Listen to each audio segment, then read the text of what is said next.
Olá, meu amigo, olá, minha amiga.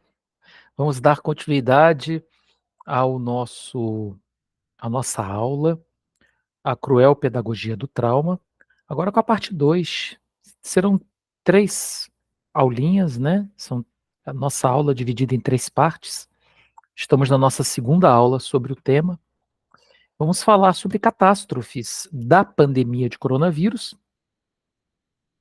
as inundações do Rio Grande do Sul, em maio de 2024.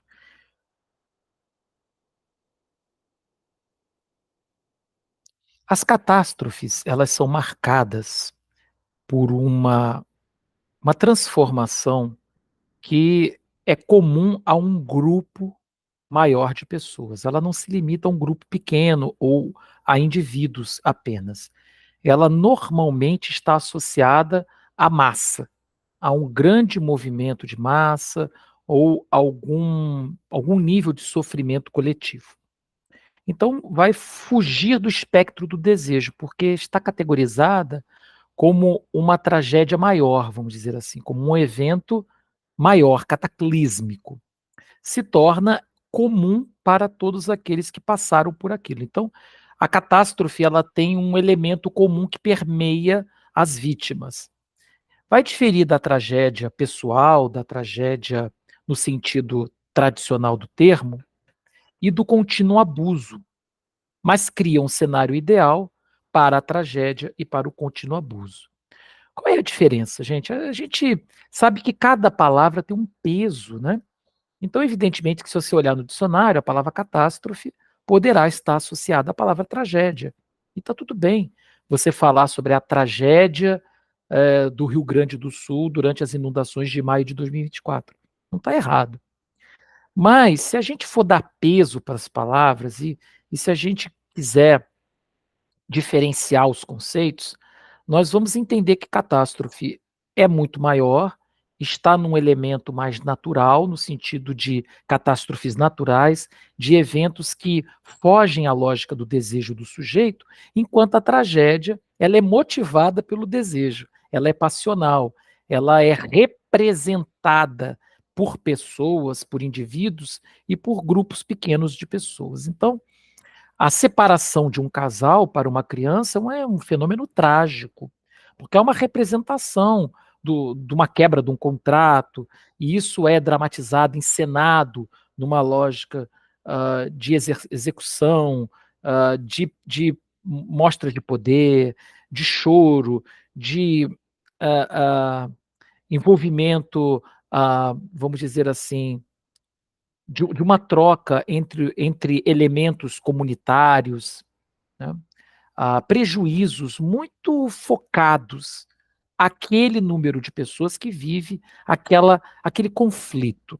Né? Então a tragédia tem muito a ver com o conflito humano. Então um deseja de um jeito, o outro deseja de outro, eis aí o conflito que leva à tragédia. Inclusive, se você olhar as tragédias gregas, elas nascem exatamente do conflito de interesses. A tragédia ela é motivada pela passionalidade, pelo desejo. Então, o assassinato de alguém é um elemento trágico.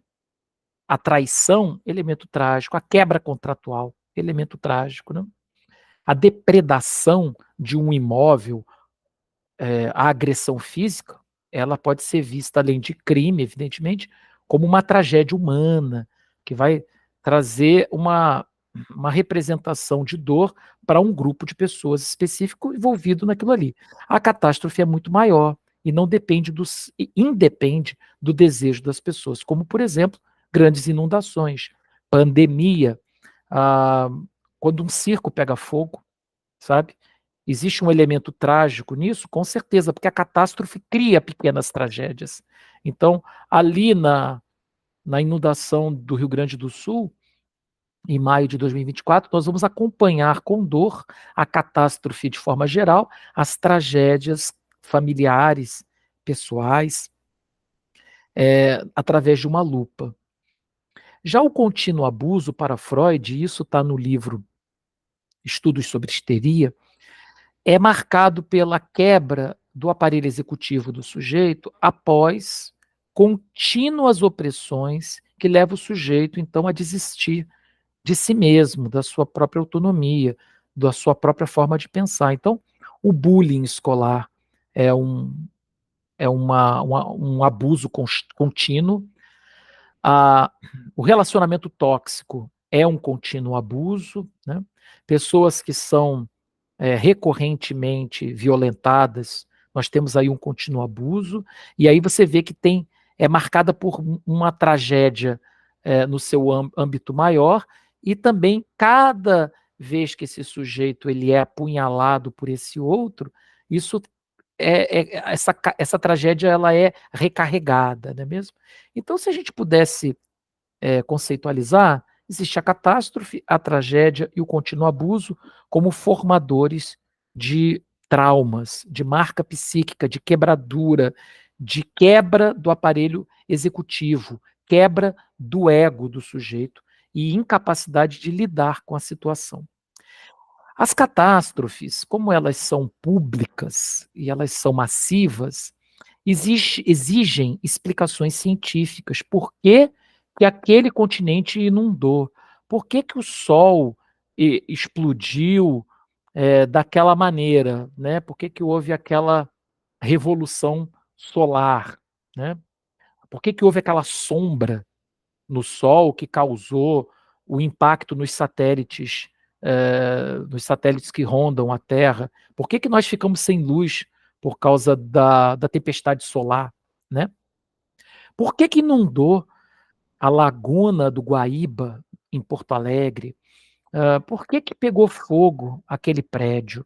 Tá? Então, vai exigir um perito, vai exigir especialistas que vão entender a lógica, vão calcular como isso começou, de que maneira isso desencadeou, como foi que aquele meteoro que devastou os dinossauros chegou ao planeta Terra. Isso exige uma explicação monumental. E isso exige também uma pesquisa adequada e um método específico para você chegar, evidentemente, a essas respostas. Tá? Referenciam um tempo e um lugar, e suas consequências estão atreladas a uma cultura local.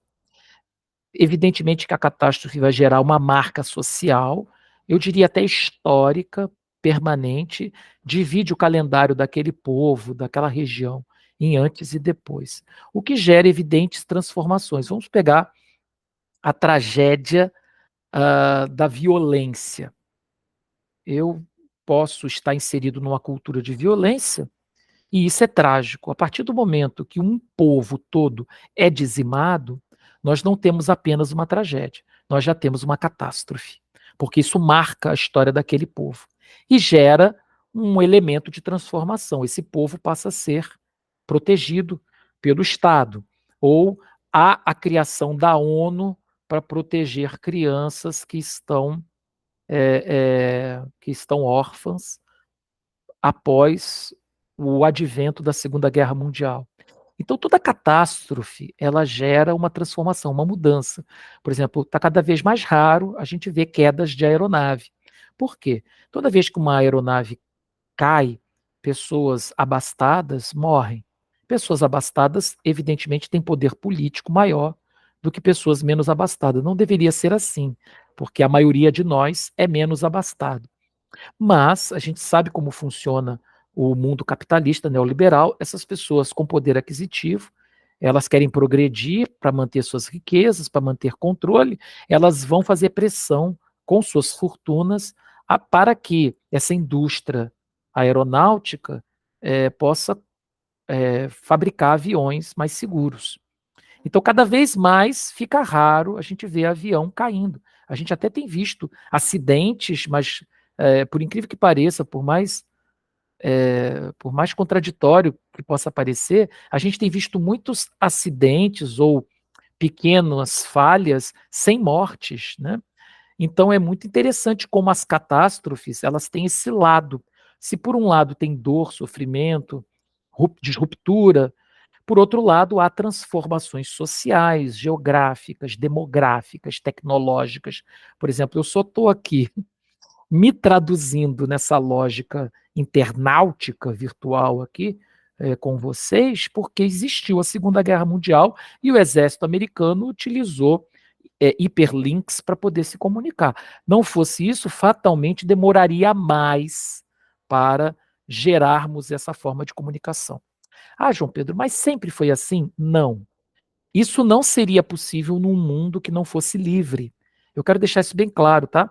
Porque, por exemplo, países teocráticos muitas vezes vão causar catástrofes, né? Países medievalistas, né? Que têm uma mentalidade ainda muito medieval, vão fazer censuras aonde as catástrofes não produzem transformações.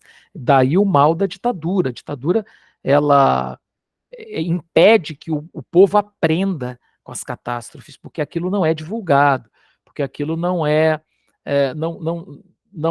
correlacionado a uma lógica de resolução do conflito original. Fica tudo muito à mercê de um único pensamento, de uma única forma de pensar. Considerando isso, antes de eu entrar na questão da pandemia, deixa eu voltar aqui um pouquinho. Considerando tudo isso, eu queria fazer uma pergunta que eu deixei em aberto na primeira parte da nossa aula. A economia, quando gera desemprego, quando gera quebra de banco, quando gera falência, ela é uma tragédia ou ela é uma catástrofe? Já teve tempo para pensar?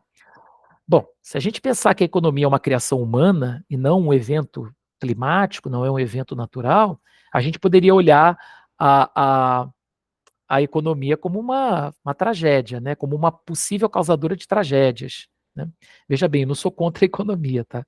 Acho a economia uma realidade criada, é um projeto simbólico do qual todos nós estamos inseridos, dependemos dele. E é justamente essa característica da economia que coloca ela não no lugar da tragédia, mas no lugar da catástrofe. Veja que hoje, quando há uma crise do capitalismo, como aconteceu em 2018, como aconteceu em 1900 na década de 30 do século passado, 1930, a gente vai perceber que a economia, apesar de não ser um evento natural, ela funciona como um evento natural. Ela é como um furacão, ela é como um terremoto, ela destrói vidas. Então, ela não está no campo da tragédia, por mais que seja criada pelo ser humano, está no campo da catástrofe, tá? Vamos falar da pandemia de 2020, de coronavírus, que nos levou a um necessário projeto de isolamento social. Esse tema me é muito caro, porque, particularmente, foi um tema muito estudado por mim no meu mestrado de psicologia. Eu volto do isolamento social para trabalhar com crianças na Universidade de Caxias do Sul, justamente atuando como um consultor nessa área, para ajudar crianças que estavam dois anos isoladas, né, por conta do isolamento social, do distanciamento social. Acho que distanciamento é a palavra correta, porque nós não ficamos totalmente isolados, né, mas tinha internet e tudo mais, mas por conta do distanciamento social, muitas crianças perderam a capacidade de interagir e de lidar com aquilo que é múltiplo, plural, diversificado. Então, eu fui convidado pela UX, Universidade de Caxias do Sul, para ajudar na fundação do CETEC Fundamental, que foi a escola fundamental da UX, e ajudar essas crianças que estavam chegando, então, desse estado pandêmico. Olha que interessante. E, não à toa, eu fundamentei a minha dissertação de mestrado na Universidade Fevale, onde eu fiz, sob orientação do professor Grabowski, Gabriel Grabowski, toda a minha dissertação em torno justamente dos impactos do distanciamento social no desenvolvimento psicológico, cognitivo, social. Se vocês tiverem interesse em conhecer esse projeto, inclusive, vocês podem entrar em contato comigo, será um prazer. A pandemia de 2020 vai inaugurar uma ideia de cruel pedagogia. E essa proposta é de Boaventura Santos, que teve a coragem, em 2020, de escrever sobre os eventos que ele estava vendo. O Boaventura Santos é um português. Ele fala muito sobre o impacto da pandemia nos países em desenvolvimento. E aí nós podemos incluir, ele não cita nominalmente o Brasil, mas nós podemos então incluir o Brasil nessa lógica, tá? Que cruel pedagogia é essa? Como uma pedagogia pode ser cruel? Porque, apesar de trazer dor, sofrimento, ela nos educa. ela nos mostra que alguma coisa está acontecendo e que não é a pandemia em si, mas toda a sorte de sofrimento que a pandemia agora revela para nós. Mas esse sofrimento já estava aqui antes da pandemia acontecer. Por quê? Porque vai denotar problemas sociais antigos. A pandemia de 2020 reflete o fracasso do capitalismo. Aí você vai dizer assim, mas você então não é um capitalista? O que você é? Calma. Antes de você ficar bravo comigo e achar que capitalismo é igual uma religião ou time de futebol, que você torce pró ou contra, sai dessa. O capitalismo ele é um sistema econômico vigente, é o único possível, todos nós estamos inseridos nesse contexto. É claro que a gente pretende ver em algum momento algo melhor surgir no horizonte, porque o capitalismo, como o único sistema vigente e prático, ele é muito falho sobre vários aspectos. É o único que tem, então a gente vivencia essa lógica. Assim como o feudalismo era o único sistema é, vigente na época medieval, tá?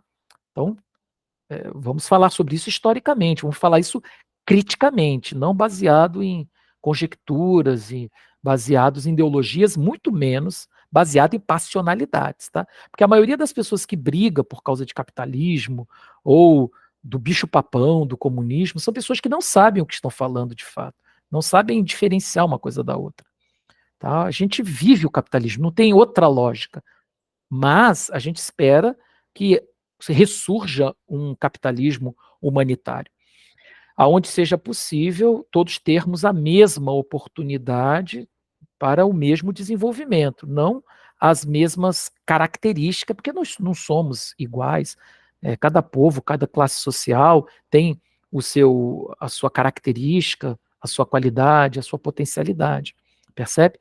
Mas que todos tenhamos pelo menos uma oportunidade de conquistarmos os mesmos bens de consumo, de conquistarmos tudo aquilo que desejamos. Isso ainda não acontece, tá? E o capitalismo ele fracassa numa lógica que nós vamos ver aqui. Primeiro, porque o capitalismo, como ele é hoje manifestado, legitima os meios de vida superiores, entre aspas, porque não existe ninguém superior a ninguém. Todos nós sangramos, todos nós choramos, todos nós sentimos dor, e a pandemia mostrou isso para gente. Muita gente morreu na pandemia, pobres e ricos, né, de diferentes etnias.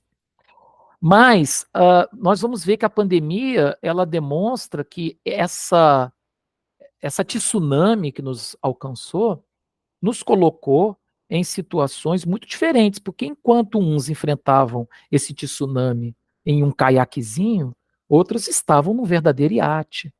E isso vai ser legitimado como o melhor estilo de vida é o estilo de vida do homem, da mulher, que são ricos. E são ricos por quê? Será que não é justamente pela exploração dos mais pobres?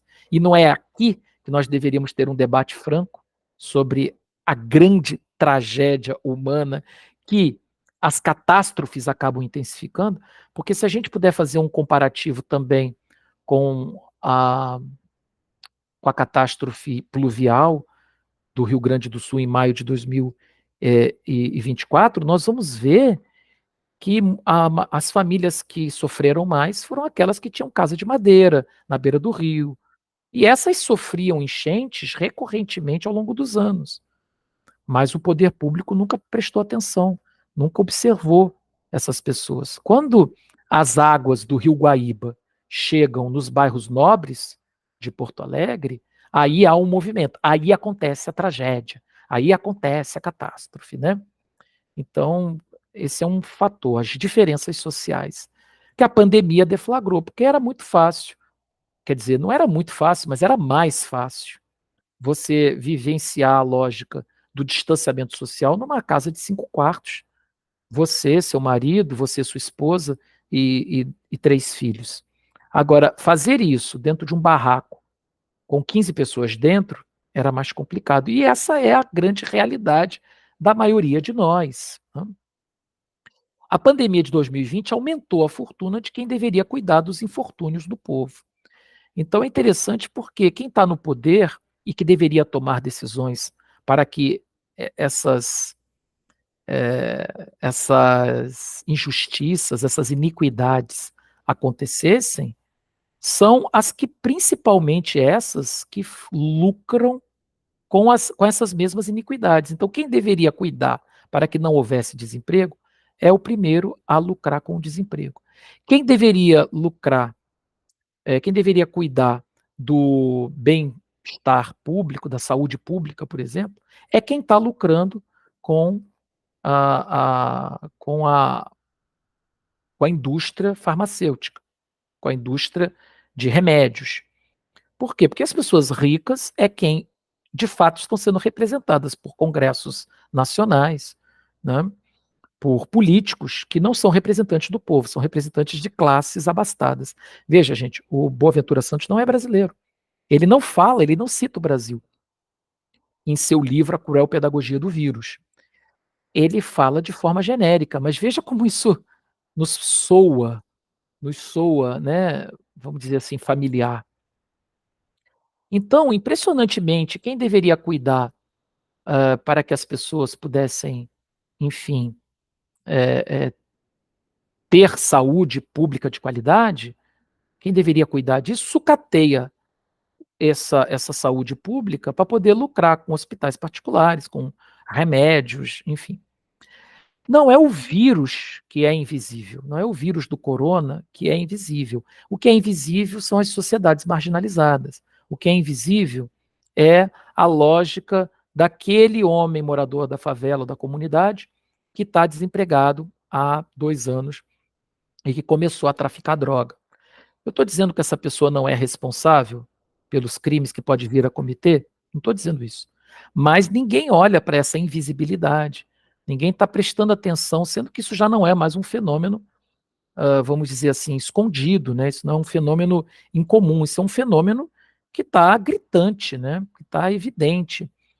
A gente percebe que desde a morte do Tim Lopes, o jornalista da Rede Globo, né, morto numa comunidade, as pessoas pararam de fazer vista grossa para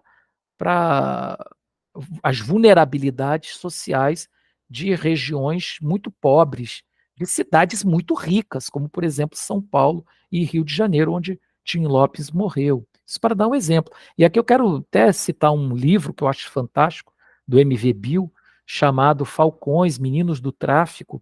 Leia, vocês vão se emocionar, em alguns momentos vocês vão se deparar com um Brasil muito diferente daquele Brasil burguês que a gente conhece no dia a dia. Então, olha só, há uma exceção da excepcionalidade. Por quê? Quando acontece a pandemia, o Boaventura entende, espera aí, essa não é a verdadeira crise. Essa verdadeira crise está intensificando crises antigas que já poderiam ter sido resolvidas e não foram. Então, nós temos uma exceção da excepcionalidade. Agora não adianta mais resolver o problema original, porque o problema original já foi intensificado por um problema novo. Então, é uma exceção da excepcionalidade. Aí o Boaventura Santos vai entender que, por exemplo, o desemprego já não é mais um grande problema, porque ele já foi tão naturalizado que agora eu coloco a culpa da violência pública no desemprego. Eu falo assim: ah, mas é porque tem muita violência pública no Brasil, porque tem muito desemprego. Pronto, está resolvido o problema. Eu não penso, olha, o desemprego é um problema. Não, o desemprego é o causador da violência pública. Como eu não consigo resolver a questão do desemprego, porque não existe vontade política para isso, porque nem existe mercado de trabalho que absorva esse contingente todo de pessoas, e a gente finge que não está vendo, a gente, a gente dá uma de, né, a gente tenta se cegar diante dessa realidade. O que acontece? A gente passa a transformar isso em uma espécie de herói. Esse fenômeno trágico a gente transforma num herói. O desemprego é meu herói porque me salva de explicar por que tem violência pública. A violência pública é causada pelo desemprego. Acabou o debate. Pronto. Não precisamos fazer mais nada, porque não há nada para ser feito. É a exceção da excepcionalidade. Eis aí uma cena de Samuel Beckett, ele que é autor da peça Esperando Godot. Ele é um autor que usa muito a língua francesa para se expressar. Ele não é francês, mas usa a língua francesa. O Samuel Beckett escreveu Esperando Godot como uma grande, vamos dizer assim, caricatura do homem que espera que alguma coisa de fora venha resolver o que está aqui dentro. E principalmente nas nossas relações reinventadas e viciadas, que são relações sociais, que só se reinventam numa lógica já pré-existente. Então não importa quem chegue, se é God, Deus, ou se é Godilô, o demônio em francês. E aqui eu peguei uma frase do Boaventura Santos. Tudo que é sólido se desfaz no ar. Ainda mais em tempos líquidos, né? Onde há uma referência contraditória a fake news, a gente vive uma lógica da pós-verdade, onde todo mundo tem razão o tempo todo, e os espaços dos especialistas são diminuídos pela força do espetáculo. Então não importa para onde eu estou indo, desde que tenha gente ao meu lado, me olhando, ver fazer isso, eu não me sinto tão só. Pobre coitado daquele que não tem essa espetacularização. Então pode até ser que esse sujeito tenha estudado esse tema, mas ele está só, porque ele tem que desenvolver uma habilidade ao trazer o caos, ao falar sobre o caos e suas possíveis soluções. Tá?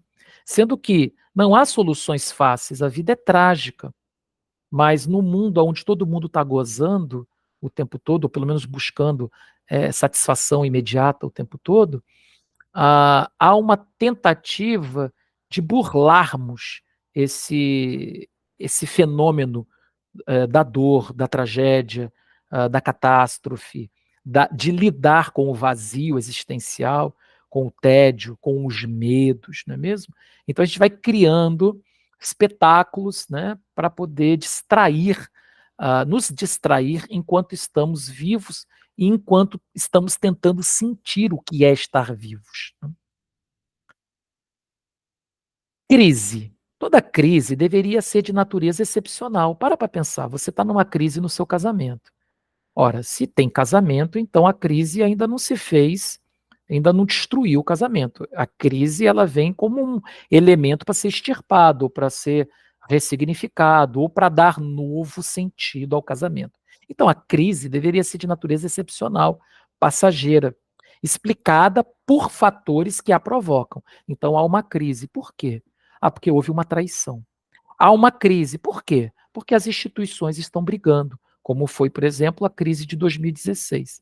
Quando a gente não gosta da resolução e prefere a crise, a gente intensifica os fatores que provocam a crise. Porque tem gente que não aposta na resolução, aposta na crise. Porque a crise dá dinheiro, porque a crise traz produção de riqueza, sabe? Quanto mais gente sofrida no mundo, mais remédio eu vendo, mais eu vendo bênção, tá? Mais eu vendo lugares no paraíso, mais eu vendo matrícula em escola, porque está pensando, o desemprego ele é um fator importante, por exemplo, para as universidades particulares venderem solução de vida através de cursos superficiais, baratos e tudo mais, né? Então, tem esse elemento, né, gente, de uma superficialidade que vai apostar na crise. A crise como falta, que gera desejo. Se gera desejo, é lá que eu estou para vender alguma coisa. É aquela coisa, né? Não vamos falar de crise ambiental. Mas, quando a crise ambiental bater a nossa porta, eu vou vender máscara de oxigênio. O capitalismo tem essa característica. Ele se adequa aos momentos de crise e ele fatura mesmo no negativo. E quem já tem os meios de produção sentem uma facilidade imensa de migrar de um lado para o outro, diferente de pobres mortais como eu e você, que precisamos, né, alugar esses bens para poder produzir alguma riqueza. Haja vista aqui, por exemplo, né? Eu estou alugando uma plataforma, eu estou alugando esse sistema de comunicação, de internet, não é mesmo? Para poder fazer o meu ganha-pão e você também, aí como aluno, percebe? Estado de permanente crise. Quando a crise se torna natural, passa a ser a explicação para todos os fenômenos. Então ela ganha um status, né? É preciso encontrar o excepcional na excepcionalidade. sempre. Ah, o desemprego, é ele que é causador da violência pública. Não, não. O desemprego, ele precisa ser observado. Ponto. Quais são os fatores que geram desemprego? Aí nós vamos descrever esses fatores. Se a gente gosta dos fatores, porque, vamos lá, um dos fatores que leva ao desemprego seria, por exemplo, a pouca escolaridade das pessoas. E isso tem um motivo. Será que a, a escola pública de qualidade ela vai ser possível um dia no nosso país? Ou será que isso vai trazer concorrência? E diria até concorrência desleal, porque o povo mais pobre, o povo menos abastado, quando está empolgado com um projeto, quando tem uma porta para ele poder conseguir o que ele quer, ele se torna muito bom, ele se torna potencializado. Será que as classes mais dominantes vão deixar que a educação seja de fato para todos? A educação operante, verdadeira, não a superficial que a gente vê, né? Será? Porque senão vai ter concorrência com os meus próprios filhos e tudo mais. Então, o desemprego passa a ser uma espécie de filtro social. Quem conseguir superar essa forma de desemprego, eu até aceito.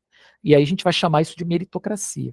Só que não existe meritocracia quando pessoas não têm as mesmas condições de se chegar a esse objetivo, percebe? Porque a meritocracia é aquilo, né? É a ideia de que o Wilson Bolt ele é um isobolt, ele é um corredor nato, mas ele está com 3, 4 pessoas nas costas dele. Ele não vai conseguir chegar na linha de chegada na frente ou nem perto de outros concorrentes que não têm nada nas costas, por mais que ele seja o Wilson Bolt, né? Então é muito difícil falar de meritocracia, por exemplo, num país como o Brasil, percebe? Então, a gente tem que sempre encontrar o que já é excepcional nessa excepcionalidade. Veja, eu costumo falar para os meus clientes, antes de arrumar o quarto, apaga o incêndio. Você está arrumando o quarto com o quarto pegando fogo. Você precisa primeiro apagar o fogo do quarto para depois arrumar o quarto. Porque senão você perverte a lógica desse objetivo, dessa construção. Aí você vai falar assim, mas agora a gente descambou para um lado meio político. A sociedade é política, porque a gente vive na polis. Falar sobre política não é nenhum crime. Falar, inclusive, sobre seguridade pública, sobre direitos constituídos pela Carta Cidadã, não é partidarismo, não é defesa de A ou B. É necessário para que nós possamos entender por que as catástrofes elas causam tantas tragédias, por que as catástrofes elas acontecem e por que elas geram tanta dor. O vírus legitimou a concentração de riqueza. E veja que o vírus não é o corona, mas é esse invisível que tem dentro da sociedade, né? Esticou ainda mais o tecido social, desmascarou o homem incapaz de reconhecer seus erros e colocou em xeque sua suposta inteligência. Que inteligência, a priori, não é saber resolver, ou pelo menos interpretar. Não é isso que é inteligência? A gente dar resoluções possíveis para os problemas? Por que tem certos problemas que a gente sabe que vão acontecer, como a crise climática, já não tem mais volta pelos estudos científicos, e a gente continua produzindo lixo, né? Produzindo uh, produtos que entram em combustão. Isso é inteligência? O vírus destruiu a ideia de seguridade social baseada numa lógica de consumo, tá? Então, quer dizer que eu tenho coisas, eu junto coisas e eu tenho a minha seguridade social. Esse tem sido a ética. Aí a pandemia vem desmontar, destruir essa lógica. Não, você vai morrer igual qualquer outro ser humano, porque não importa se você tem um sofá a mais na sua casa, tá?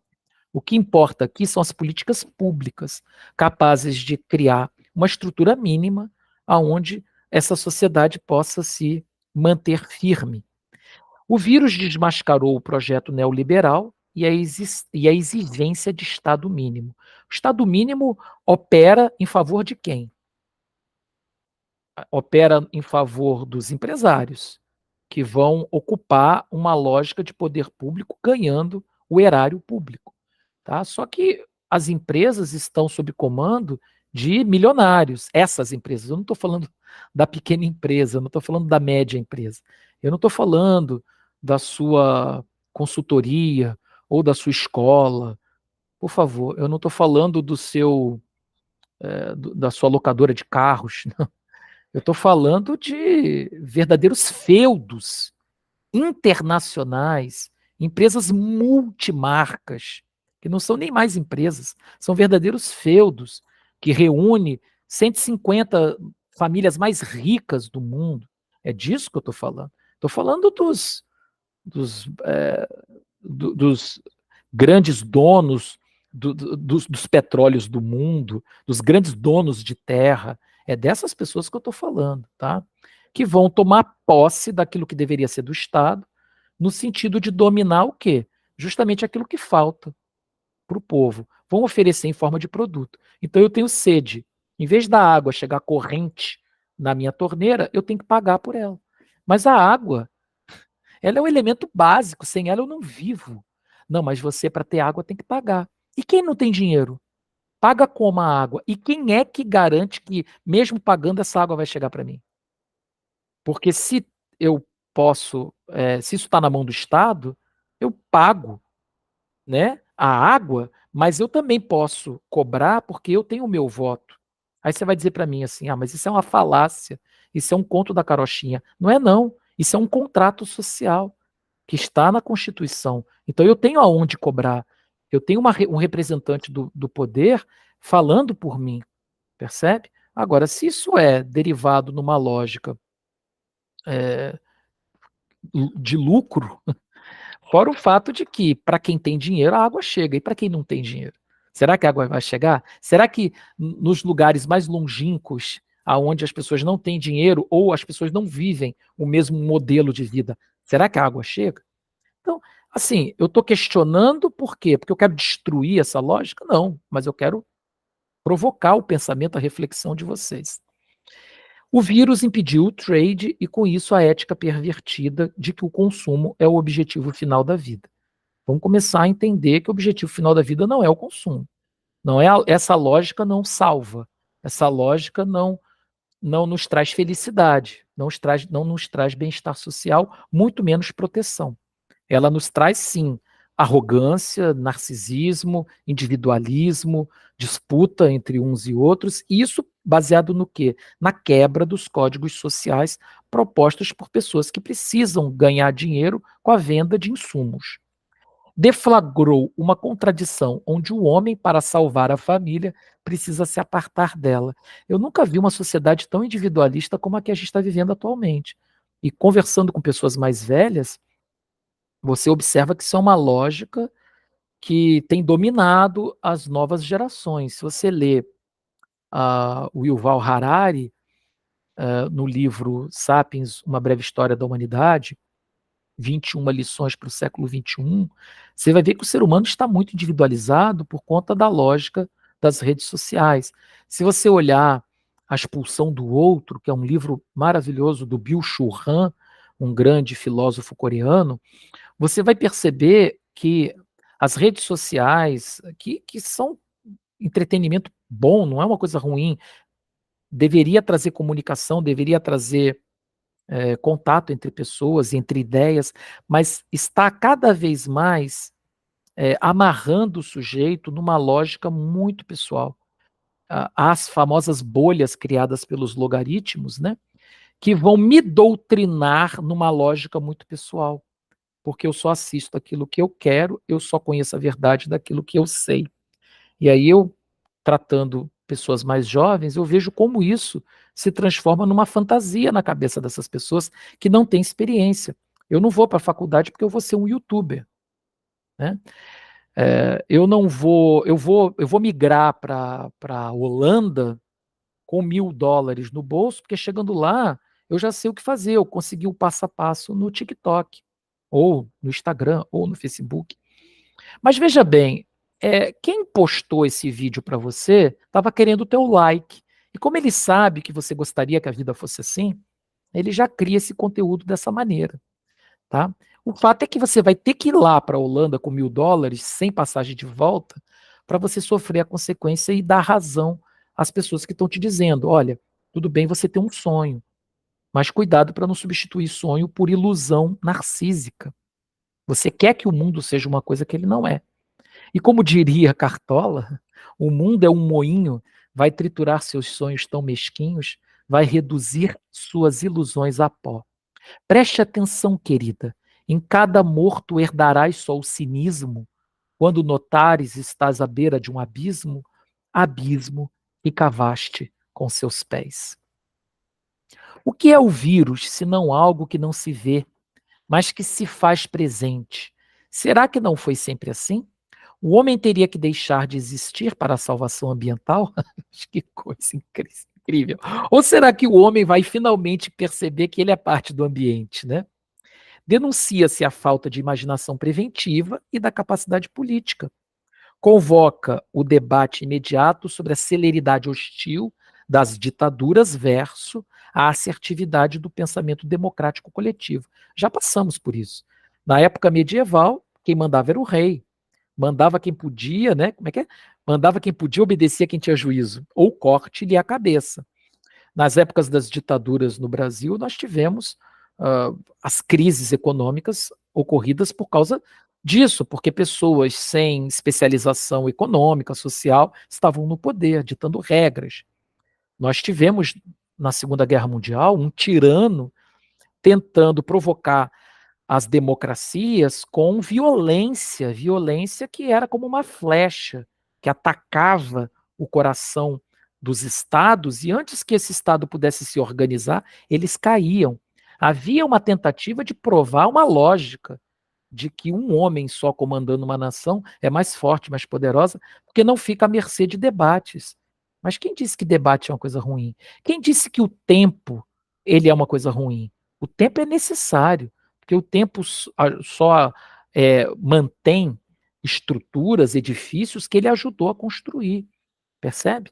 Então veja que o fenômeno do nazismo ele não deu certo por causa disso, principalmente por causa disso, porque não se pode chegar muito longe sozinho, né? Você pode até chegar mais rápido, mas longe você não chega. Então, as necessidades agora das democracias lidar com o vão que provoca sua própria derrocada frente ao autoritarismo. Porque, diante de uma circunstância calamitosa, há passa a existir uma certa crítica, claro, insuflada pelo período da pós-verdade, fake news, né, uh, violência acadêmica, falta de honestidade com as informações públicas. O que acontece? A sociedade passa a ter uma crise de identidade e passa a olhar com ceticismo para os seus representantes. E surgem, evidentemente, lideranças, mas essas lideranças não querem participar do jogo político, porque ninguém quer perder, porque está todo mundo muito certo de suas próprias grandezas. E isso é disruptivo, porque isso gera uma lógica caótica. Eu vou dar um exemplo do que aconteceu com as calamidades pluviais do Rio Grande do Sul neste maio de 2024. Nós temos muitas cidades alagadas, 2 milhões de desabrigados, né? Cidades que foram totalmente destruídas, como Eldorado do Sul. Uma pena, eu conheci as escolas de Eldorado. Eu, como um carioca que vive no Rio Grande do Sul há mais de 10 anos, eu vi isso muito de perto, né? E conheci esses lugares, ó, São Leopoldo, Canoas, Montenegro, São Sebastião do Caí, que está toda debaixo d'água, Eldorado, a própria Porto Alegre, né? Então, o Vale do Taquari, lajeado, cidade linda, destruída. Você vê, diante dessa catástrofe terrível, né? Você vê surgir lideranças, pessoas que querem realmente ajudar o próximo. E essas pessoas são tão necessárias no mundo, né? Voluntários. Agora, tem aquele voluntário que se apresenta como uma opção. Ele fala: olha, eu tenho esse talento, eu estou à disposição das autoridades para ajudar naquilo que for preciso. Existe algum plano? Existe alguma estratégia? Não, estamos pensando. Está pensando, porque tem alguém que está na liderança, né? E tem aquele que já pega para fazer. Então, vou pegar o caso de um nadador que eu conheço, que pegou um jet ski e começou a querer salvar as pessoas que estavam ilhadas em seus telhados. Gente, eu não estou entrando no mérito do que ele fez, porque nessas horas ninguém pensa muito bem. Estou usando como exemplo para a gente analisar como as pessoas elas criam uma característica, vamos dizer assim, cria um heroísmo que acaba, de alguma maneira, sobrepujando a própria causa. Então, ele se torna um aner, como diria em grego, um herói, e acaba ultrapassando o limite de si mesmo. Esse sujeito pegou o jet ski, começou a fazer, né, voltas em torno das casas ilhadas, não tinha como salvar as pessoas. As ondinhas causadas pelo jet ski danificaram as estruturas das casas. Quando ele tentou salvar uma pessoa, a pessoa caiu na água. Outro acabou bebendo água, ele mesmo entrou na água, água suja, né? Ficou doente. Então, uma pessoa que não era para estar doente, ficou doente. Então, isso atrapalhou mais do que ajudou, percebe? Eu não estou aqui tirando o mérito de centenas, se não milhares de voluntários que anonimamente contribuíram, não é isso. Eu estou dizendo que nesse momento a gente percebe o quanto a sociedade ela está descolada de uma lógica que nos convida a organizar, que nos convida a planejar, a entrar num nível de estratégia. Olha ali, aí tem vídeo na internet falando assim: olha ali, a guarda costeira não está fazendo nada. Não, eles estão planejando para que nenhum agente se machuque, para que o barco seja o barco correto, para que tenha gasolina para ir, salvar o máximo de pessoas e voltar. Percebe? Porque não adianta o barco só ir, ele tem que voltar, né? Mas é muito fácil julgar durante o processo. Então a gente tem que tomar cuidado com a informação que chega nesse mundo da pós-verdade, né? Então, olha aí, a gente tem que tomar cuidado com as derrocadas que provocam, os vãos que provocam a derrocada das próprias democracias e que vê surgir dentro eh, de seus quebradinhos, de suas rachaduras, o mal do autoritarismo.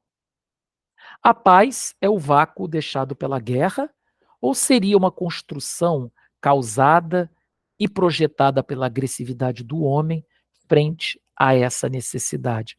Como diria o poeta, paz sem voz não é paz, é medo. A paz é uma construção e exige abalizamento. A paz não é o éder, ela não é a, a, o miraculoso de uma lógica de viver sem tensionar, sem trabalhar, né, sem doer. A paz dói mais do que a guerra, porque a guerra a gente nem sente, a gente está ali no conflito, a gente está com a adrenalina no último nível. A paz não, a paz ela é racionalizada, ela é resguardada, ela é garantida. Tá? Torna presente as inexistências dantes ignoradas. O vírus não tem cor, classe social e motivação ideológica para existir. Bom, vamos trabalhar um pouco com a catástrofe ocorrente no estado do Rio Grande do Sul em 2024, nesse maio marcante. Particularmente, eu posso falar como testemunha que sou, a minha cidade é essa branquinha que está aqui debaixo dessa seta azul. A minha cidade é exatamente essa cidade branquinha aqui, ó, esse grupinho de cidades nesse branquinho cercado de vermelho. A parte vermelha é a parte que foi realmente que ficou debaixo d'água, né? Que foi frontalmente devastada pelas enchentes, tá? Vocês estão vendo aí a imagem do Rio Guaíba. E toda essa parte aqui debaixo do Rio Guaíba é a Laguna dos Patos. Então o Rio Guaíba vem aqui, pertinho de Porto Alegre, tá? Tá escrito Guaíba, vocês podem ler, e desce aqui para a Laguna dos Patos. No finalzinho da Laguna dos Patos, aonde está o contato da laguna com o oceano, você tem a cidade de Rio Grande. E aí uma tragédia decorrente da primeira acontece quando as águas do Guaíba descem, aumenta o nível do Rio dos Patos, o que devasta a cidade de Rio Grande, inundando a cidade de Rio Grande, que é a única resistência entre a Lagoa dos Patos e o mar, infelizmente. Então vamos lá, o Vale do Taquari, o Vale dos Sinos e a grande metrópole porto-alegrense completamente devastada. Para eu abordar esse tema, nós precisamos falar um pouco de história e de geografia. Aliás, se você vai trabalhar com pessoas que foram traumatizadas por catástrofes, essas catástrofes são históricas, são geográficas, você tem que ter um mínimo de conhecimento sobre elas, vale a pena sempre fazer uma pesquisa. Quando eu falo de Porto Alegre, a palavra Porto Alegre, ela já remete a uma história, a esse grupo de imigrantes da Península Ibérica, mandada pelo rei de Espanha, que na época dominava Portugal, enviada então para o Brasil para se para colonizar a área de São Gabriel, uma cidade missioneira no perto da fronteira entre o Rio Grande do Sul e a Argentina. Pois bem, gente, quando eles chegam àquela região está tomada de guerra. Há uma liderança indígena chamada Sepete Araju, que manda esses imigrantes retornarem pelo rio Guaíba, descerem e irem embora. Eles tentam descer pelo rio Guaíba, mas acabam que ficam presos na região onde hoje tem um bairro chamado Praia de Belas. Ali eles resolvem fazer o seu porto e ali eles resolvem colonizar aquela região. Tá? Só que aquela região já tinha dono. Aquela região era uma instância, era um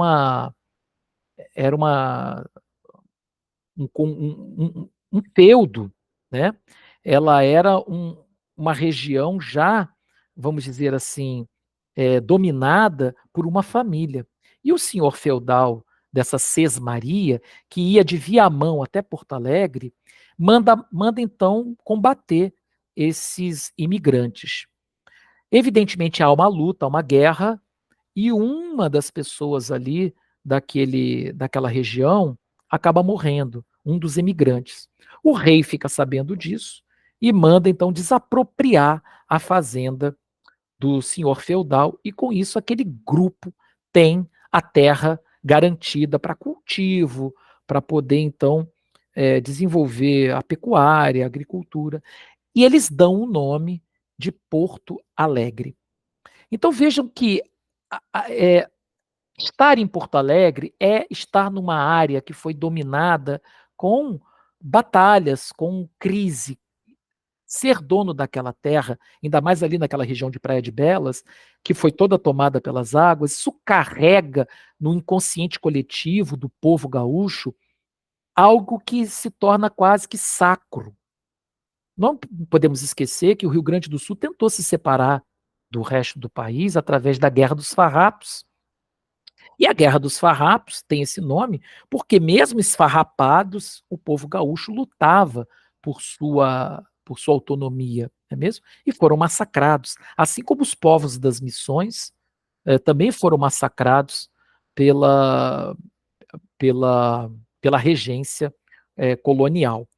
Então, assim, o Rio Grande do Sul ele é maculado por histórias de conquista e de guerra.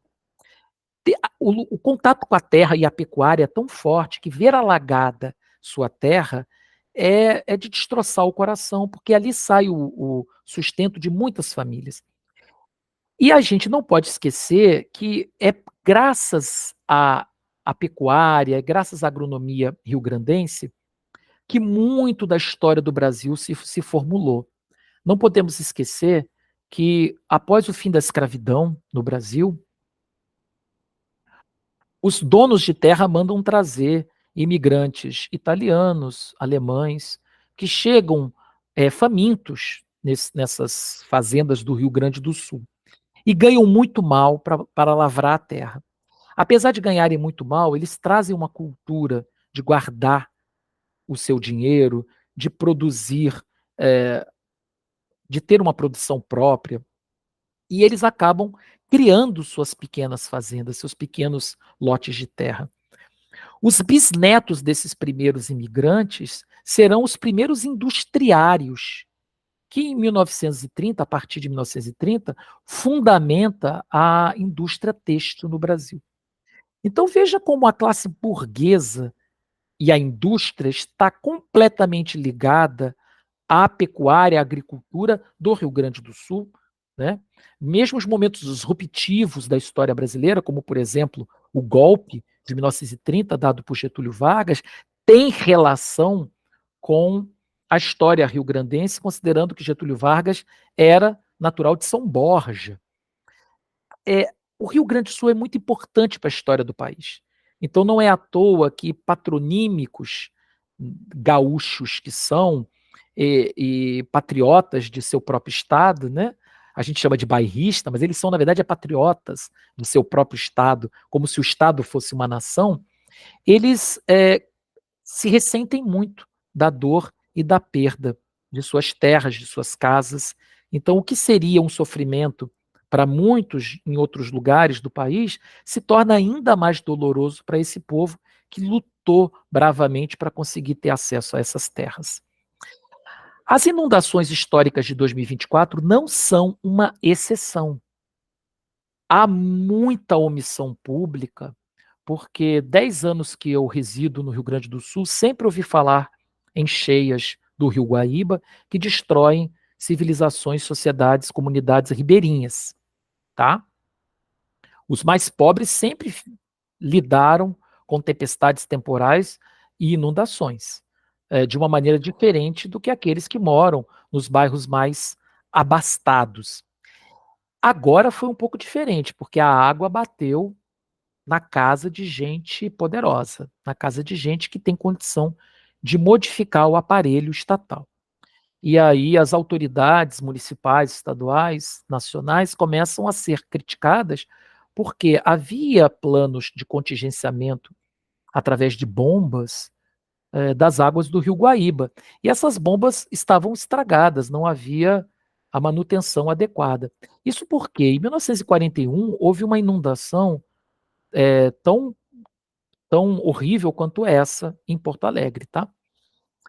Também onde morreu muita gente, muitas casas foram inundadas.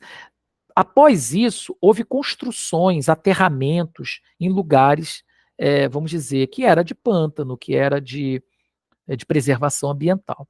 E como nós estamos vivendo uma crise climática, já se sabe que as águas vão tomar muito dos litorais, muito das áreas secas que estão em contato é, com esses ambientes, né, aquáticos. Então, litorais, beira de rio, por conta do desmatamento e por conta de chuvas poderosas numa região, frios em certas regiões, calor em outras, né? Por conta dessa instabilidade do clima, nós vamos ver cada vez mais esse tipo de catástrofe acontecer. E há, como eu já falei antes, né, um certo negacionismo em relação às resoluções possíveis. Lembrando que a URGS, Universidade do Rio Grande do Sul, criou diversas denúncias, diversas pesquisas, demonstrando que as catástrofes climáticas iriam causar enchentes como essas que nós infelizmente vimos, né? E mesmo assim as autoridades não fizeram nada, preocupadas que estavam em esvaziar com o Estado mínimo e preocupadas com o Estado mínimo e esvaziar o erário público para entregar para entidades privadas a lógica de governança local. As tragédias que a catástrofe causa são separação de famílias, perdas de bens materiais e imateriais, porque há uma mudança não só demográfica, as pessoas vão ter que se migrar, como há também uma mudança geográfica. Eldorado virou um charco. Ninguém vai remontar a cidade. Ou se fizer isso, vai ter que fazer isso duplamente protegendo a cidade contra as próximas cheias, porque elas vão vir cada vez mais fortes, né? Então, Já há uma mudança geográfica. Onde não havia água, agora já tem.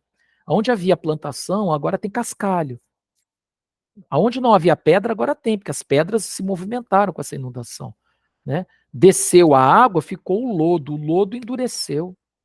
Né? Então, o acesso a esses lugares é praticamente impossível, a não ser, evidentemente, com retroescavadeiras, com maquinários pesados, que precisam estar a serviço do quê? Pela primeira vez na história, da população, da sociedade, mas também prestando atenção no patrimônio ambiental, naquele ambiente ali que está se modificando.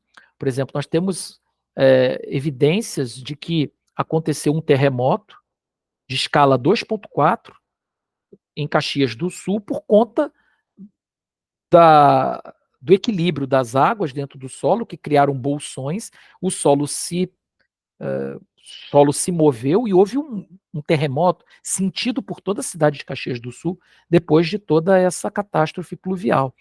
Né? A cidade de Galópolis, que antecede Caxias, que é um distrito de Caxias, teve desabamento de casas, de desabamento de encostas. Então, para vocês terem uma ideia de que isso é muito grave, isso é muito sério, isso modifica a lógica urbana e força o homem a se mover. No que isso acontece, as memórias emotivas, as memórias espaciais, que são riquezas imateriais, ficam para trás, são modificadas para todo sempre. Há uma revelação de uma omissão permanente. Ou seria a negação da perda do controle sobre o ambiente? Será que nós estamos tanto em negação que nós não somos capazes de fazer uma análise crítica sobre tudo que está acontecendo, sem que um gaiato grite que nós estamos sendo politiqueiros ou que estamos querendo chamar a atenção para benefício próprio, né? Meu benefício aqui é apenas ensinar algo possível, tá? E com sorte aprender alguma coisa também com isso. Mas vai ter alguém questionando. Peraí, você está falando essas coisas por quê? Primeiro, porque eu posso. Eu estudei para isso. Segundo, porque eu quero.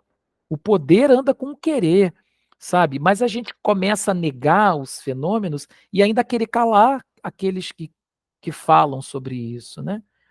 Estamos no controle da razão? Então há uma revelação sobre uma sociedade em crise, iminente, permanente, né? Há um flagelo da sociedade da pós-verdade, aonde a gente não sabe muito bem quem é que está falando a verdade. A gente sabe que existe uma estrutura de uma lei que não é seguida. E há esse flagelo de uma sociedade que se debate com informações, às vezes contraditórias, vindas da mesma fonte, né? Historicamente, o país toma suas decisões políticas sem a participação popular. Vou dar um exemplo: a proclamação da República. Ela foi criada sem a aprovação popular. Ela foi feita por conta de uma crise de elites, tá? Dentro do Exército Brasileiro, inclusive. Só para dar um exemplo. As revoltas populares que nós conhecemos, elas não chegaram a ser revoluções e foram cruelmente massacradas. Os eventos políticos relevantes foram forjados nas guerras entre as elites, mas quem sofre é sempre o povo, né? Então não há dinheiro para construir um dique que impeça as águas do Guaíba inundarem. Não há dinheiro para manutenção, porque o dique há, mas não há manutenção. Tá, quem é que vai sofrer com isso? Né? É quem tem um helicóptero? É quem pode sair do estado? É quem tem uma casa no alto de uma bela colina? Não. É o povo ribeirinho, é o povo que está ali em volta. É o povão, né? O populismo político perpassa pela pretensa miragem de uma representação popular no poder. Então, você tem, às vezes, elementos políticos que falam por um máximo, uma quantidade máxima de pessoas. E isso é uma utopia. O que deveria haver, evidentemente, são grupos que vão se alternando no poder, de modo que todos possam debater e dialogar, mas sempre olhando para a coisa pública e não para o direito desses povos, desses grupos políticos que chegam ao poder. O vírus é o Brasil visto de baixo, denota as carências e as inexistências. Sabe o que eu acho interessante? A gente já superou a filosofia maquiavélica. os fins justificam os meios. Não, a gente superou essa lógica para chegar a uma lógica do contrato social de Rousseau, né? Mas às vezes parece que o político brasileiro ainda está na lógica maquiavélica, ó, os fins justificam os meios. Não adianta a gente pensar no ideal do que deveria ser, mas sim naquilo que nós somos. Nós somos individualistas, então eu vou colocar a minha família no poder. Não, peraí, a gente já superou essa lógica maquiavelística que está descrita no livro O Príncipe de Maquiavel. Por ser apolítico, o vírus se tornou um castigo emanado pelo poder divino ou resultado escandaloso das perversões políticas dos inimigos. O vírus possui muitos padrinhos. Então, essa lógica social inadequada, essa, essa injustiça, ela vai ser sempre causada pelo meu inimigo, nunca por mim. Eu não sou responsável por isso, né? Ou então isso é motivado por conta da fúria de Deus. E assim a gente resolve as coisas muito facilmente, tá? O populismo é o vírus olhado de cima. Agora, quando a gente olha o vírus olhando por baixo, a gente percebe as carências, a gente percebe as inexistências, né? As marginalidades. A escatologia reúne a invisibilidade e a imprevisibilidade. A tempestade é a mesma, mas as embarcações são diferentes. Então, diante de um caos, quem é que durante mais tempo exerceu poder e conseguiu tomar para si o contingente financeiro, né? É exatamente aquele que vai conseguir lidar melhor com as cheias do Guaíba, ou com os incêndios florestais na Flórida, ou com o aquecimento global e a falta de alimentos. Readaptação do patriarcado, do fenômeno colonialista e do capitalismo, que possui experiência em se moldar às crises. Então, se há desemprego, vamos vender produtos para as pessoas vencerem o desemprego. Se há fome, vamos vender comida. Nós não vamos doar comida, nós vamos vender comida. Daí o motivo pelo qual o capitalismo se torna torpe e lucra nos momentos de crise. O voluntariado que dá comida às pessoas que têm fome também estão tirando de seu próprio bolso dinheiro para dar para o dono do supermercado, para dar para o agrônomo, né? Para o agrônomo não, para o dono lá da fazenda, né? De arroz, de, de verduras. Então, quer dizer, há um ganho secundário na crise e essas pessoas ficam milionárias, né? A realidade é caótica quando não há mais aderência da fala dos sábios com as aspirações dos cidadãos que passam a fazer uma mediação individual baseada em sua própria necessidade. Busca a máxima do prazer a qualquer custo e o narcisismo eclode em proporções épicas com a ajuda do individualismo, da tecnologia segregadora e do afastamento social. A realidade se torna caótica. Aí você vai dizer para mim assim, mas espera aí, quer dizer que então tem fome. Você não quer que o agricultor ganhe dinheiro? Não, eu quero. Mas aí é o microagricultor. Aí é fortalecer o comércio local. Mas não são esses que ganham, né? São as grandíssimas fazendas que começam no estado e terminam no outro. São os produtos manufaturados que vêm de fora, que se tornam possíveis de serem vendidos baratinhos, porque usam trabalho escravo, não é mesmo? Olha que realidade caótica que alimenta o caos para poder lucrar com ele. Por exemplo, a indústria armamentista vai fabricar tensões para vender arma, tanto para o bandido quanto para o policial. Entendeu? Quem ganha dinheiro nessas duas lógicas é a mesma indústria. Então, o fim do intelectual de vanguarda e o surgimento do intelectual de retaguarda. Tudo isso que eu estou falando aqui é óbvio. É óbvio. Eu podia estar falando de outras coisas. Mas eu preciso falar sobre isso para poder assegurar que esse óbvio seja escutado. Porque se a gente não fala o óbvio, a gente perde lugar, porque as pessoas esquecem do óbvio. Isso é o óbvio. Tá? Então eu deixo de estar numa lógica nova, falando sobre conquistas possíveis num cenário novo para ficar defendendo as mesmas causas. Então, hoje, a gente não tem mais o intelectual de vanguarda, só o intelectual de retaguarda, segundo Boaventura Santos. E aí eu lembro de Cazuza, quando ele diz, né, eu vejo um mundo de grandes novidades, né? Perdão, eu vejo um museu de grandes novidades. O Estado democrático de direito se torna exceção, num lugar onde cada um grita por si. É preciso ser excepcional para regozijo de quem deseja assertividades. Nesse fenômeno surge a formação democrática do tirano. Então, todo mundo num sofrimento constante, ninguém pensa em povo, as pessoas só pensam em si, eis que surge sempre aquele que é o profeta, aquele que é o Messias, aquele que vem de fora para, teoricamente, resolver o problema de todos. E como diz Montesquieu, muito cuidado com aqueles que querem impor a ordem. A catástrofe é discriminatória sempre. A invisibilidade já precede a catástrofe. Então, a catástrofe não começa com as cheias do Rio Guaíba. Começa com aquele ribeirinho que não é atendido pelo poder público, que não tem as garantias básicas de sobrevivência no local que ele, é, que ele utiliza para viver, né? No local que ele habita. Quais são as vítimas, principalmente? Isso vocês vão ver no consultório, caso vocês venham a atender pessoas, né, que passaram por catástrofes. Principalmente as mulheres, porque elas carregam o peso de serem as cuidadoras do mundo. Não deveria ser assim, isso deveria ser dividido por vocação e não por gênero, tá? Mas infelizmente as mulheres ainda são identificadas como as cuidadoras do mundo.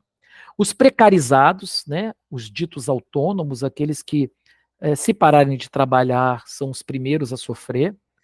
A população de rua, os deficientes de diferentes instâncias, eu diria vulneráveis, né?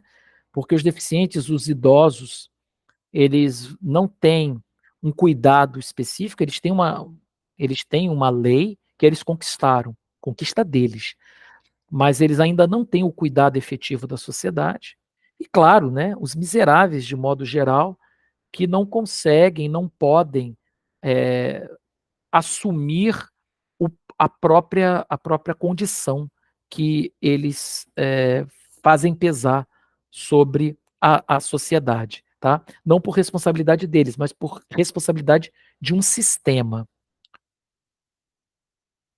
Quais são as propostas do Boaventura Santos? As atuais catástrofes geram a necessidade de novos modos de viver, reflexões sobre o sentido de bem comum, produzir e consumir em harmonia com o conviver, denota o começo de um século, perdão, está errado aqui, denota o começo de fato do século XXI e talvez o início de uma nova era. Gente, isso é uma teoria interessante, tá? O século XXI parece que não começou. As tragédias do século XX nos alcançam.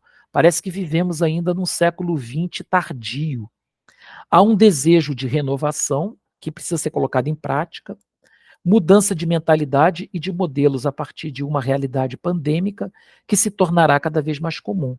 Por conta dos agravamentos causados pelas crises ambientais, por conta do distanciamento entre as pessoas causadas pela lógica virtual, a gente vai ver cada vez mais catástrofes acontecendo, porque ao mesmo tempo que há predisposição natural para isso, né, as pessoas não estão interessadas, a não ser no seu próprio regozijo, em seu próprio conforto. Ansara e Dantas, elas trabalham com o tema do fatalismo, que é outra coisa que a gente vê muito no consultório.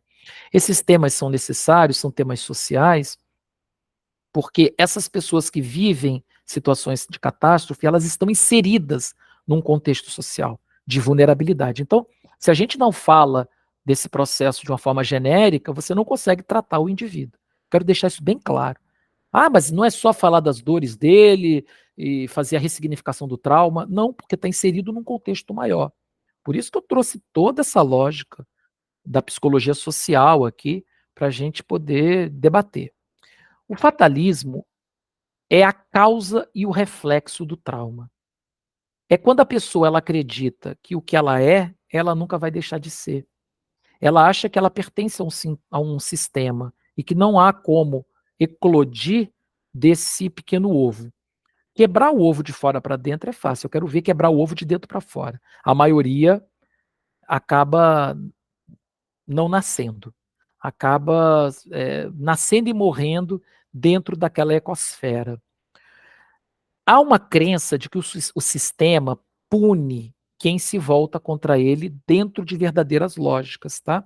E isso não está longe da realidade. Se você conhecer um jovem da favela que perdeu o pai, morto por um policial ou morto por um traficante, e que cresce sem essa identidade paterna, e que vê o traficante como essa referência paterna, tá? Ele não sabe, mas o traficante para ele é quem venceu na vida, ele não conhece outra realidade. Então ele vive aquela lógica todo dia, ele é assediado para ganhar um dinheirinho melhor, ele é comparado com os outros meninos, ele entra para essa lógica, ele faz um filho e é morto pela polícia ou pelos próprios comparsas.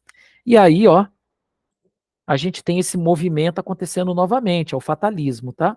Então, a gente vai ver muitas pessoas que viveram tragédias, catástrofes, muitas vezes voltando para os mesmos ambientes aonde a catástrofe aconteceu, na expectativa de que isso cesse, porque acredita que está presa àquela lógica, porque ali é o terreno da minha família, que é ali que a minha família nasceu, cresceu. Eles não vão ter esse pensamento de que precisa mudar, precisa migrar, precisa de uma nova visão demográfica sobre o que está acontecendo. Não, está tudo muito no aqui e agora, está tudo muito circunscrito a uma lógica comunitária.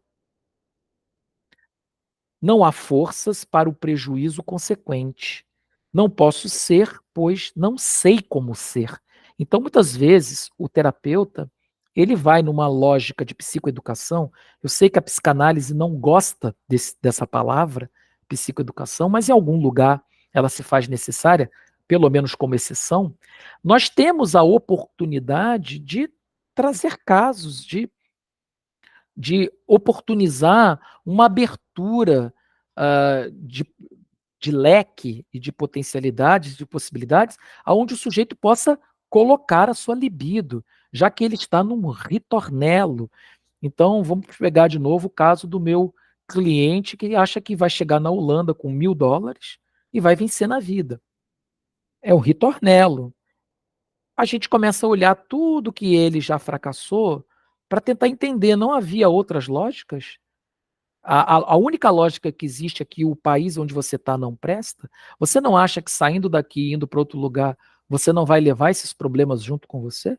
Não seria mais fácil você resolver esses problemas aqui, enquanto você tem família que pode cuidar de você, enquanto você tem uma rede de apoio? Não, não, não, não, não. Aí a pessoa cria barreiras, né? Você vai e abre essas barreiras. Através de perguntas. Veja, não há um desejo aqui de impor uma sugestão. Mas nessa lógica aqui, exatamente nessa lógica aqui, aonde Bion fala, né, que há uma limitação cognitiva, eu diria social e cognitiva, que ele chamou de menos K, a gente não tem outra possibilidade a não ser explanar novas lógicas, trazer cardápios, ajudar esse sujeito a reforçar seu ego no âmbito das escolhas, reforçar que escolhas trazem prejuízos, mas também trazem benefícios, né? Quem conheço pensa como eu. Então, se eu estou numa família de pessoas que não fizeram faculdade e eu tenho o potencial de fazer faculdade, para ser aceito, para ser amado, para estar incluído de alguma maneira, ou eu carrego essa família junto comigo, para essa nova lógica, o que é muito difícil, e aí você não consegue alçar voo com um elefante nas costas, não consegue, ou eu permaneço no lugar, o que é a mesma coisa. Porque se você tenta carregar todo mundo junto contigo, você permanece no lugar. Então, até onde tem que haver um corte do cordão umbilical, até onde você tem que negociar a lógica nova com a lógica antiga que você vive com a sua família, porque esse sujeito também não se vê fora do seu ambiente, né? Me fortaleço na reação e não na ação. Esse é um fenômeno interessante. As pessoas, quando elas estão envolvidas numa lógica de pensar e ser, elas não pensam em todas as potencialidades. Elas vão pensar depois que elas ganham a experiência. Naquele momento, ela está só reagindo, ela não está agindo. Aí é a mesma coisa que eu digo para esse cliente especificamente que está indo ou que quer ir para a Holanda. Você não acha que você está reagindo a seus problemas, ao invés de estar somando a uma lógica nova? São perguntas que deixam a pessoa assim, ó, incomodada, porque são perguntas que provocam, mas olha, as perguntas estão aí para serem feitas, né?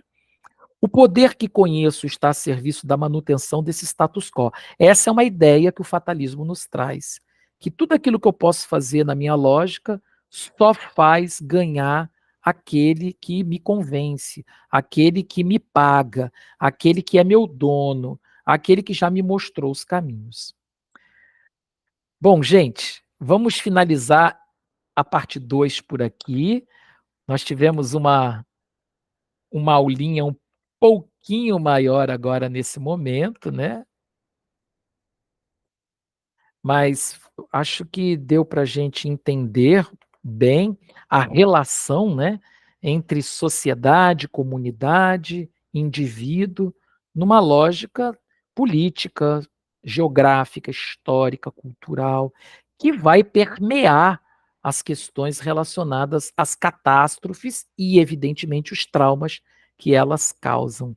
Quero lembrar que a sociedade é esse ambiente maior que conjuga as comunidades, a sociedade ela exerce a lei, o poder de punição, as comunidades elas já têm um caráter mais familiar, mais uno, elas já prometem uma certa cultura de apego, de acolhimento, uma certa ação escolar. A família é um tipo de comunidade, a vizinhança, né? O clube, a escola, o bairro, né? São comunidades que, por sua vez, vai fazer a proteção desse indivíduo que é formado por suas raízes e por todas as formas todas as formas de implicação social que recaem sobre ele, né? Então veja como é rico esse tema e vamos partir agora para a nossa terceira parte da aula, aonde nós vamos falar dos manejos clínicos adequados numa lógica de trauma causado por catástrofe. Até lá.